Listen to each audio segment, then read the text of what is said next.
Thank you for viewing this training on the Nevada Out-of-School Time Program Quality Standards. This video will concentrate on Category 1, Youth Development and Social Emotional Learning. It will also help you understand how to score your program on indicators within this category when using the Program Quality Assessment tool. Completing assessment takes time. Programs can choose how and when to complete. You can do an entire assessment in one go or choose the category with the highest priorities for your program. No matter how you choose to complete the assessment, doing it correctly will include 3 essential components: teamwork, observation and data collection methods, and family and youth engagement. Teamwork is key in your assessments. It is recommended that programs use a team approach when conducting self-assessments. Greater strides will be made when all involved parties contribute to the process and help shape a program's goals. The assessment team should include your entire after-school staff at all levels, families, participating youth, key stakeholders, and community partners. Additionally, you can also include other out-of-school time programs or mentors in the field. When discussing the tool, the value of program quality improvement should be emphasized, or rather, your why. Each team member needs the necessary time to conduct the self-assessment. Before observations occur, team members will need a copy of the Nevada After-School Network's Program Quality Assessment tool, and time is needed to review and become familiar with the tool. During the observation, team members need necessary time to observe and conduct the self-assessment of the program standards to the best of their knowledge and experience. After observations are completed, the assessment team members should meet together to discuss their individual observations and agree on a consensus rating. During this time, you will decide on the top priorities for improvement. Goals for improvement can be developed and incorporated into a quality action plan. Make sure to set timelines and monitor the quality action plan to ensure your progress.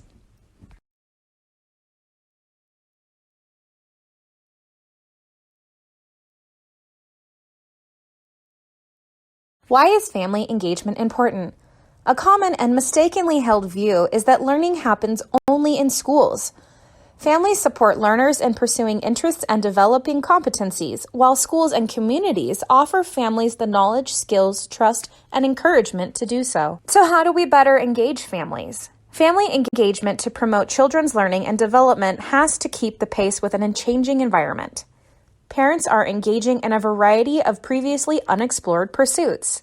Some which include making digital books and joining family-friendly hacker spaces or online community spaces where people interested in computers, technology, and digital art can get together and learn more.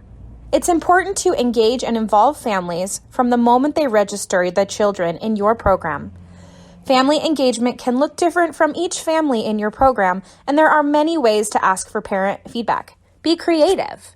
Some of the more commonly used practices are parent surveys, focus groups, orientation meetings with parents on policies and procedures, forms and notes that parents can obtain at drop-off or pickup, and advisory board meetings.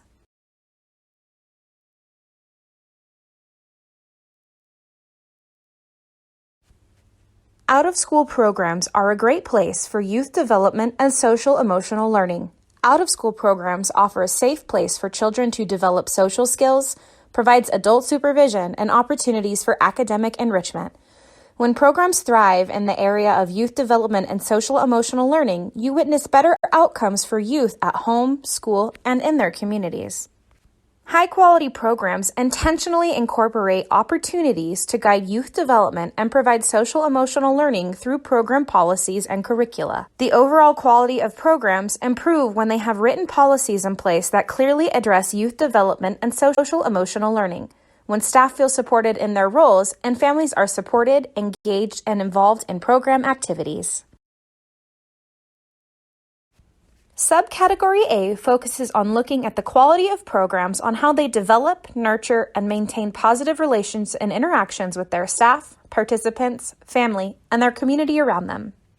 We want to be able to help programs understand how they can develop, nurture, and maintain positive relationships with all of these groups. It is important for high-quality programs to be able to have positive relationships with their parents, staff, and community members. This allows programs to be able to better understand those around them, and they can provide the best programming possible. Staff respects and communicates with one another and models positive adult relationships. This means that staff create positive role modeling for the children they are working with. Being able to apply this to your day-to-day can create positive development of social-emotional domain for children. It can help create strong bonds and allow children to create connections with others. All adults must partake in the responsibility of this quality standard. It takes parents, teachers, administrators, and those that are around the children in any after-school programs. You can ensure that this indicator is being implemented in your programs by completing observations on your staff when they interact with youth, family, and each other.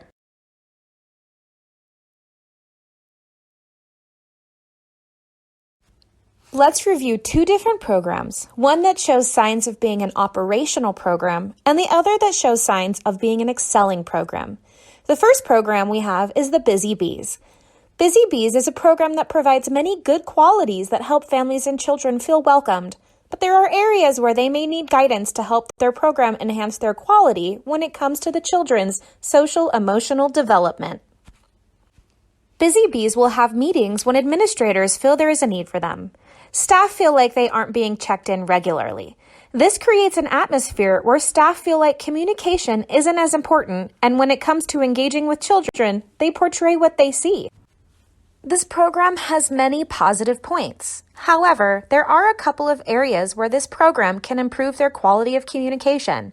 For example, they greet each other when they arrive, and staff members greet children when they arrive, but they lack greetings with the parents as well. Coworkers are communicating with each other, but they will only communicate when they need to. And lastly, staff are not being heard or checked in with, so this doesn't provide staff with the opportunity to share how they feel. Now let's look at our next program, the Excelling Honey Bears. Honey Bears is a program that provides more activities and examples that promote children's social emotional development. Honey Bears will greet each other in the mornings and in the afternoon. They will check in with each other throughout the day and see how things are going. They've implemented a routine to engage their children and their parents feel welcome. Honey Bears have staff monthly meetings where administrators check in on them and see how everything's going for everyone. Honey Bears have a policy where they enhance communication amongst everyone to ensure that teachers are able to enhance communication with their children and be able to build positive and strong relationships. Honey Bears also provide family engagement nights so staff and families can build a relationship and be role models for the children that they serve. This program has a lot of positive qualities that they are using in their program and providing a more nurturing and caring environment. This program also has effective communication skills. Staff members are being heard and communication is being presented to the children as well.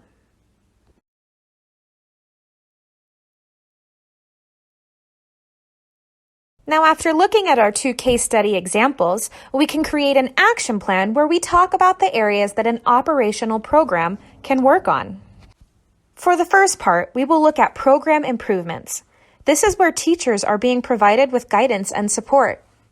Teachers are being checked in on and scheduled routinely to see how they are doing. Teachers are building welcoming routines in the mornings with their children and parents. And lastly, teachers are making changes to their classroom to make it more welcoming and inviting to their parents and children. Next, we will look at policy changes that the program can make to ensure staff are meeting their quality indicator number 7, which states, staff creates an environment where children and youth feel emotionally and physically safe and are able to receive support from a caring adult if needed. For that reason, we would want to put in place a policy where it ensures that teachers are decorating their classrooms to be more inviting and providing them with the tools and resources needed to do so. Some examples could be that they have a family tree, placing pictures of the children around the classroom, displaying their artwork, and even having students determine what they want to be displayed for their family members to see. When it comes to professional development, That is where administrators need to make changes to help teachers gain more information. To be able to see this indicator, teachers will need training to help them learn what they are being asked to do. Administrators will provide training where it increases the teacher's knowledge about social-emotional development. They can also incorporate trainings where teachers can receive ideas of what activities they can complete with their students. Administrators can continue to monitor and offer teachers support in areas that they may need help in. Now we will look at subcategory B. This indicator states that quality programs provide opportunities for children and youth to actively participate in positive relationship development. Indicators in this category will help programs understand how to establish strong partnerships with families and communities to fully support children and youth. Now let's dig more into this indicator. In a program where children and youth are treated with respect, staff listen to what they have to say. What does this mean? It means that staff are being respectful, giving meaningful connections, and are engaging with children that they work with. So, how can we apply this to our program? We can apply this by having positive and effective communication. All staff that interact with children and youth are responsible for incorporating this. We can observe positive and effective communication being implemented throughout our programs by having administrators complete ongoing training and conducting observations with staff. This allows you to be able to determine what improvements your teachers may need. Ongoing training should be required, and staff should be supported with up-to-date communication strategies with children and youth. If all of this is implemented correctly, you will be able to observe positive interactions and communication between program staff and children and youth. Let's review our fictional case study between the Busy Bees and the Honey Bears programs. Operational Busy Bees is a program that provides many good qualities that help families and children to feel welcomed, but there are areas where they may need guidance to help increase their quality when it comes to making sure children and youth are respected and staff listens to what they have to say. Busy Bees staff are respectful and listen to children and youth. However, program attendees report not feeling engaged by staff. There are few opportunities for meaningful conversations, and staff have reported never receiving training learning how to better initiate and engage students in the program. This has created an atmosphere where children and youth only speak to staff when spoken to and only share valuable ideas for the program with one another. They only discuss their aspirations amongst each other. As you can see from this example, Busy Bees have some qualities for quality indicator B, but not all of the qualities that would put them in the excelling category. On the other hand, the excelling Honey Bears ensure children and youth are treated with respect and the staff listen to what they have to say. The Honey Bears leadership team developed a plan for the staff to follow. The plan is provided in written and electronic format for all staff that need access at any time. Staff pep rallies are held monthly to provide required training that is ongoing and allows personnel to share experiences along with receiving feedback and coaching.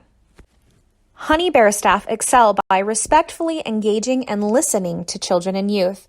They've created a listening lounge where staff dedicate a portion of the program's time solely to hearing from children and youth. Staff have also developed unique ways to initiate meaningful conversation with children and youth that begin as soon as the program starts and kids begin walking through the doors. One example includes a staff member saying hello to a student that just walked in from the program by calling their name and walking over to them for an update on a cool science project they've been talking a lot about lately. This level of engagement permeates through the Honey Bear programming and has become an example for other out-of-school time programs to model. From the Honey Bear example, you can see what it looks like for a program to excel under subcategory B-1 of the assessment toolkit.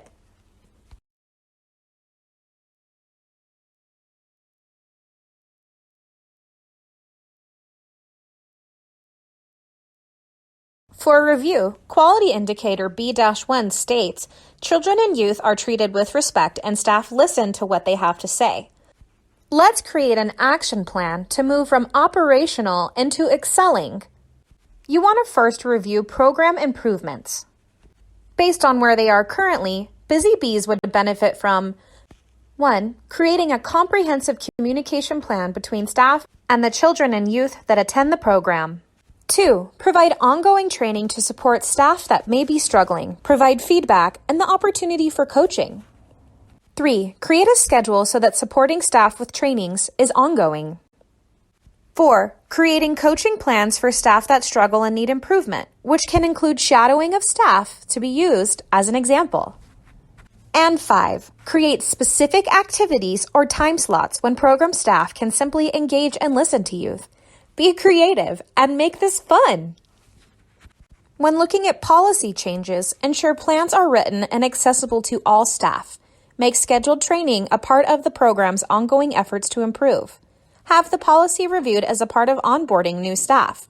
Review plans annually for possible updates, and receive feedback from children and youth that are in the program. And when looking at professional development, again, making sure that ongoing training and individual coaching is available when needed. When training is provided, ensure program staff have the opportunity to share with one another what is working and ideas that could help each other.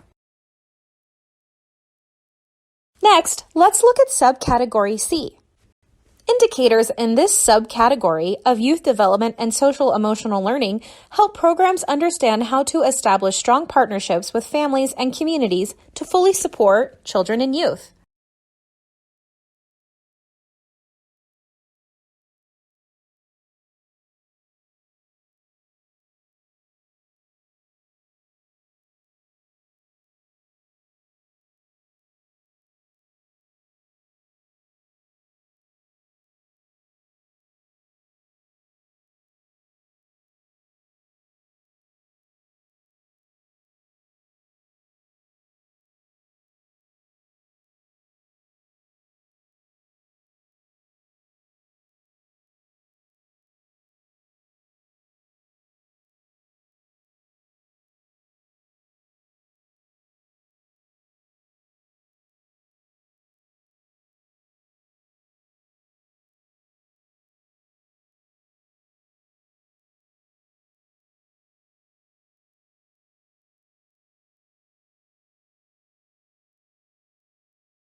Let's review another case study with our two fictional programs.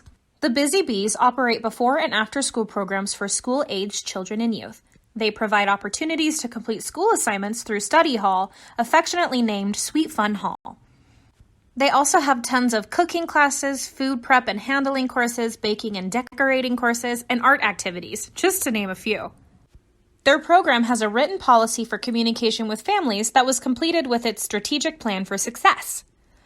This strategic plan was completed over 6 months ago, and few staff vaguely remember the policy. But it isn't being implemented because the next steps to move forward with the action plan were put on hold when the program's previous director took a regional position and a new director took over. The new director has made the effort to begin implementation. All staff communicates with families, but there's no consistency in how it's done, let alone following the written policy and plan formed 6 months ago. If the Busy Bees used the assessment tool for their program, they would find themselves in the operational category. While the program does have a policy regarding communicating with families, it is not currently being implemented. On the other hand, the Honey Bears have a similar program. The difference is they focus solely on sweet treats and desserts in their program. So it's much more focused on implementing specific skills. Honey Bears also have a written policy in place for communication with families. However, they've been implementing it consistently for over 2.5 years. Leaders support staff that need help and provide additional training on learning on how to better communicate with families. Leaders meet with all staff to review and make updates to the policy annually and are setting the date for their next review a few months in advance. Children, youth, and families will be a part of reviewing the policy and offering necessary changes to be implemented by using surveys, focus groups, and information gathered from observation of daily interactions.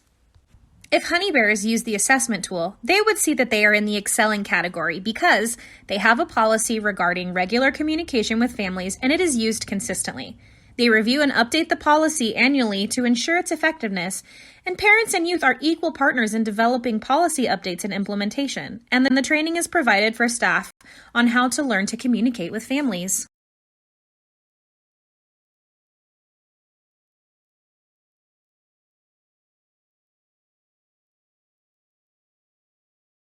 Let's look at an action plan that can aid operational programs and moving into the excelling category. Program involvement includes 1. Fostering an atmosphere of parent engagement each time a family enters the building and is a part of the program activities, even when they leave the building. 2. Creating spaces and settings for engagement, such as family game nights, resource fairs, and offering volunteer opportunities. 3. Hosting information sessions where parents can learn about what is going on in the program and in the community. 4. Gaining feedback on a regular basis in order to survey the needs of families in the program. 5. Creating a newsletter, parent page on your website, or social media postings geared towards families. 6. Reviewing the plan at least annually, if not more often. And 7. Ensuring parent involvement is inclusive and culturally responsive to the needs of the populations you serve. Policy changes should include ensuring the review and update to the plan as a part of the program's policy. Meet with staff and parents to discuss changes that need to be addressed sooner rather than later. And last, professional development should include offering training to new staff as a part of the onboarding and orientation process. Provide training to current staff on a regular basis as a part of staff development. Work with staff that are struggling and create coaching plans when needed. And offer parents the opportunity to help co-train with program staff. For more information, feel free to check out a few of these additional resources to assist your program's quality improvement efforts in the area of youth development and social-emotional learning. Remember, we're here to help you. Reach out to us with any questions. We encourage you to follow us on social media for daily tips on out-of-school time activities, advocacy, and exciting news. Make sure to sign up for the newsletter to get the latest information on professional development, upcoming events, free resources, funding opportunities, and so much more. And as always, thank you for all that you do for Nevada's youth and taking the time to review the Nevada After School Network's program quality standards.